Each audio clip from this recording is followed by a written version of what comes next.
Hello everyone, today I'm taking a look at Diddy Kong Racing by Rare. Yeah, this one, definitely like a childhood game that I think we all tried or played, but recently I realized I always played it at other people's houses. I didn't have my own copy, so I actually went out and bought one recently and, played it again.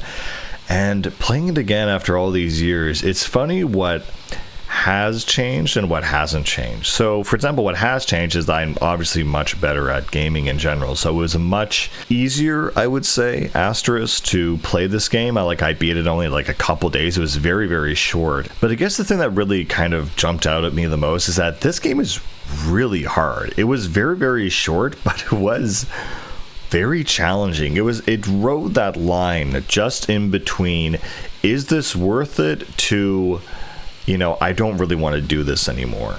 And so there were a few levels. I think it was Frosty Peaks, or the one where the snow level. And so, the way the game goes, it's very rudimentary, simple. There's no story, by the way, barely. It's just, I think it's the story's actually in the instruction manual, which I don't have. But anyway, the way it goes is that you select a character from a cast of different Rare properties that I didn't realize Rare made a lot of stuff for Nintendo. So it has Conker in there, it has Banjo. It has Diddy Kong, obviously, and then a cast of, kind of other characters. And so you just start the game, you have this blue wizard genie elephant, and he basically races you, and so you just go to different locations and just do races. And the way the structure of the game is pretty simple. You go to you have one hub world, and then you go to like a sub world, or a sub-hub world, because then you have four more areas, or I think 4 or 5 levels per sub-area, of which there are 4. So that's around 20 stages in total. And so you go into each door is blocked by a certain number of golden balloons, which are the emblems or things you need to progress through the game.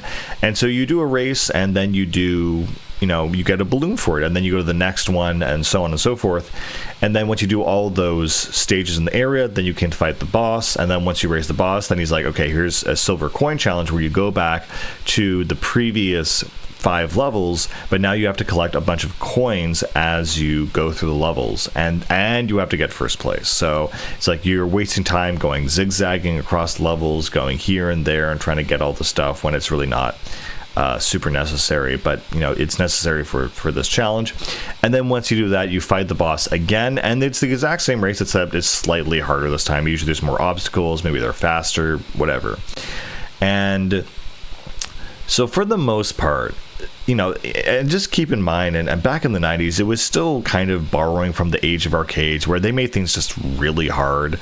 So you just think, how did anyone beat this back in the day? Because this game is really difficult. Not so much the base levels, but there are certain levels that are way harder than any boss. For example, I think it's called Frosty Peaks, the one with the snow levels, a snow mountain. There's a bunch of curves and turns. That is really, really difficult, and you're gonna probably fail that quite a few times. It took me, I forgot the last time I had to lock in. So even though it was a very short game, under 10 hours, or it's probably even shorter than that, because it's so intense, it actually is very memorable. And it is interesting because you have these experiences where the game can jump and it can spike in difficulty, but it's the knowledge of predicting and knowing exactly how much you have to do that can justify it. So maybe you're on a really hard boss in Dark Souls. What if Dark Souls was just 10 really hard bosses? It wouldn't be really that bad. You think, oh well, I just have to do this and then I'm at the next point. And so you can kind of see the progression system, and you can see how it's very much just very expedient, very fast, and it's not as bad as you think it is. And so yeah, every time you beat the boss for a second time, you get a piece of this amulet, and once you get all 4 pieces of the amulet, then you can fight the final boss of the game, which is Wizpig. And that's a whole other thing I'll get into in a second, but overall, this is the one issue that I think I have with this game, is that you literally do get good at it by figuring out how to play the game. And in the sense that it's not really great at giving tutorials. And I rarely, I think Diddy Kong is a kind of game that I absolutely love, where it just drops you in and it lets you go.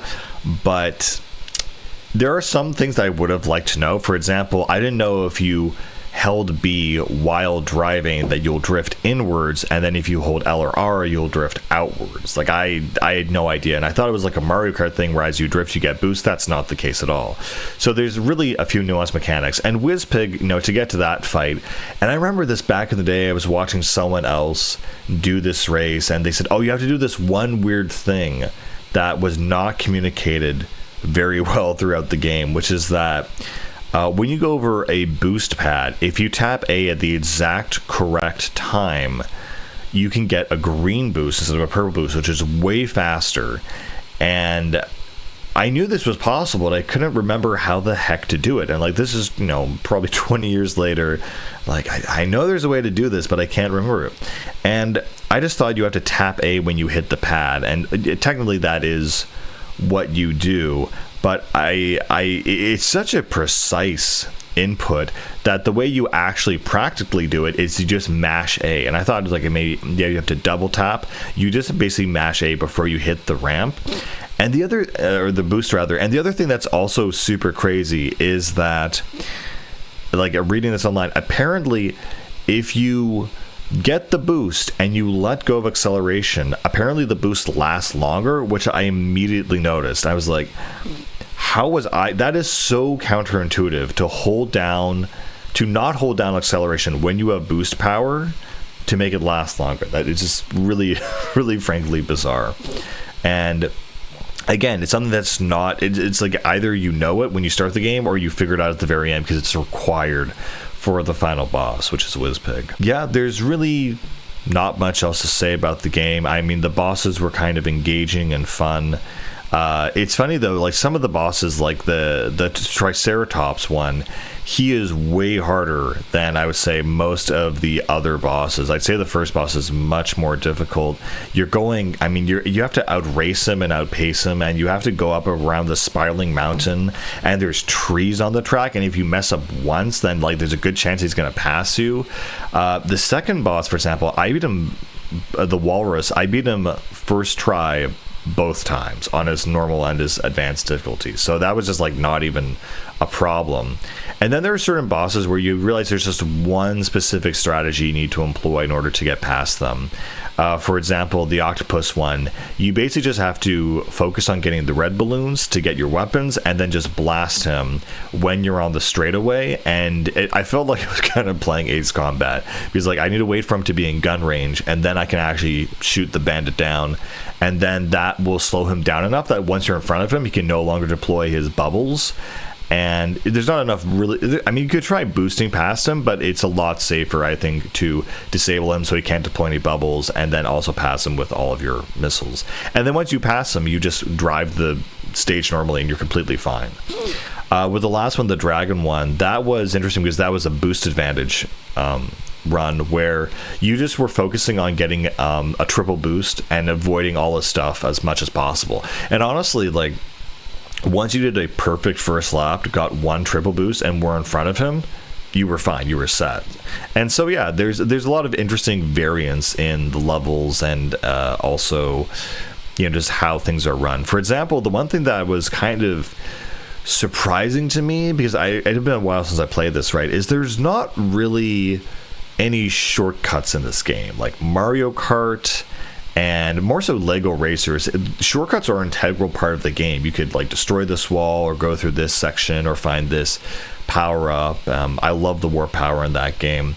And here it's very skill based, and I just thought there are some levels where you are drifting on this thing down to the wire. Like, it is pushing my limits as to what is acceptable and possible. And it just made me think, yeah, this is the kart racing genre in general, I think, along with this, really pioneered the speedrunning community, because you have to hit all of those targets perfectly in order to really pass the test and finish the game. And I think what's nice about it, even though it's incredibly highly demanding in terms of skill and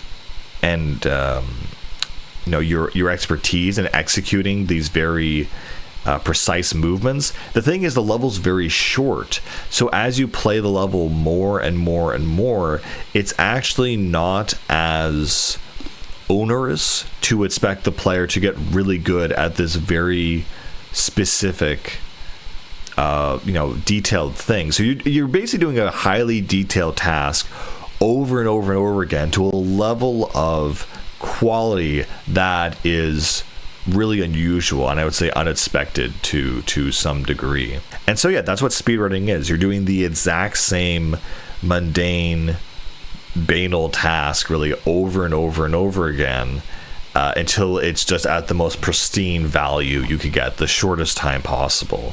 And this game definitely pushes you in that direction, and it feels good too. And I understand the psychology of speedrunning, because it's like you harness this very specific skill to an extent that, for some people, I mean, for me, it's experiencing the story. I'm only really going to harness that skill to experience the story and finish it. It's part of the challenge. But then there are people who just get hooked on that very specific singular skill that really has no other world applications, and they just hyper focus in on that. And the game encourages that to an extent, but then eventually the game ends and you should move on, and that's more philosophical on speedrunning in general. I think the other thing that's interesting about Diddy Kong Racing versus like Mario Kart 64, honestly, that's what we're comparing it to, is that it also has different vehicles, that just hovercrafts and airplanes. And Mario Kart would eventually like catch up or adapt, I guess, in like the 7th game in the series, where they essentially did something similar with having the karts transform into planes and boats at certain points, but never really having a set value at the beginning.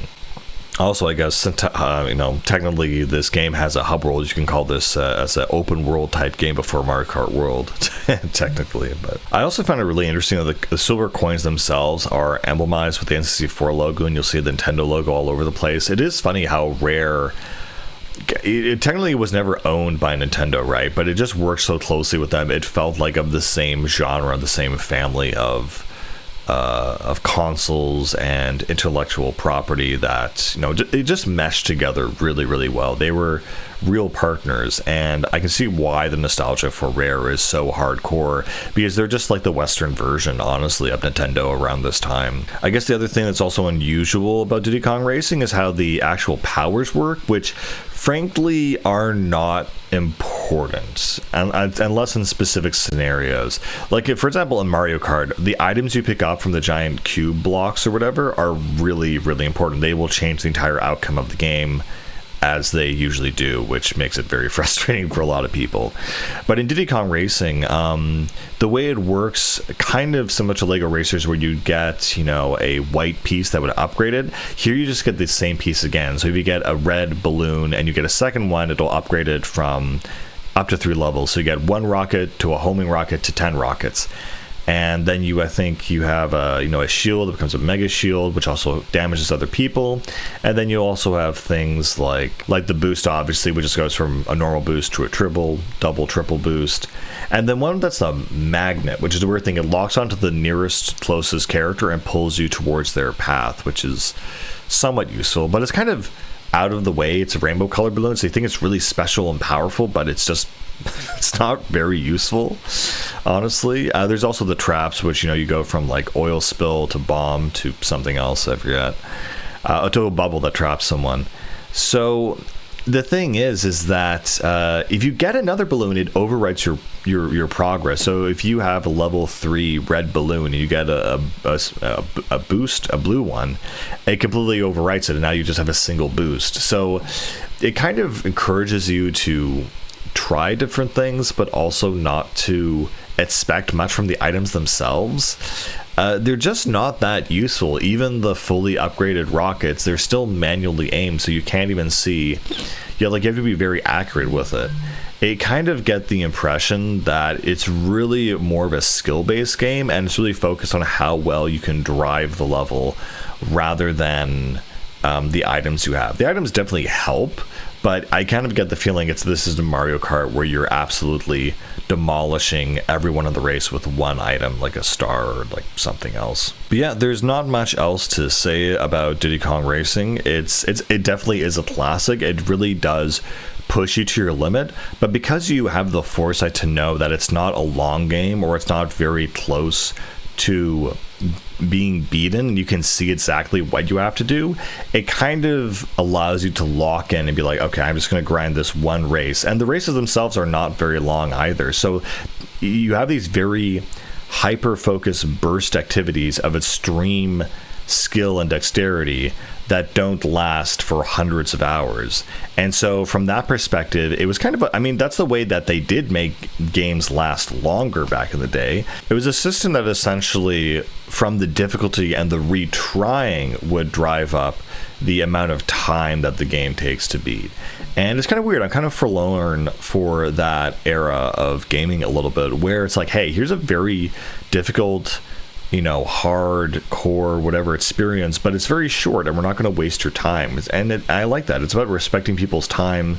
And despite it being as hard as it was and being as rage-inducing as possible as these kinds of games are, I had a lot of fun. And I'm kind of thinking about it because it just pushes you just enough to that sweet spot where you're determined and frustrated, and you're determined to get over a challenge knowing you can do it. And honestly, the biggest battle in this game is with the controls and the steering. The steering, it just feels, I don't know how to, sloppy.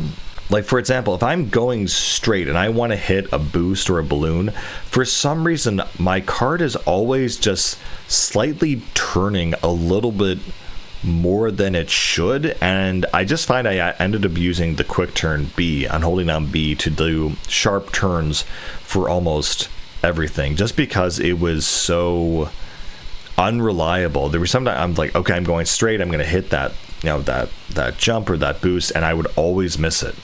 I just thought, how? I thought I was going straight. It would just always be just off slightly. So that was the biggest struggle. But yeah, Diddy Kong Racing, definitely absolutely a classic.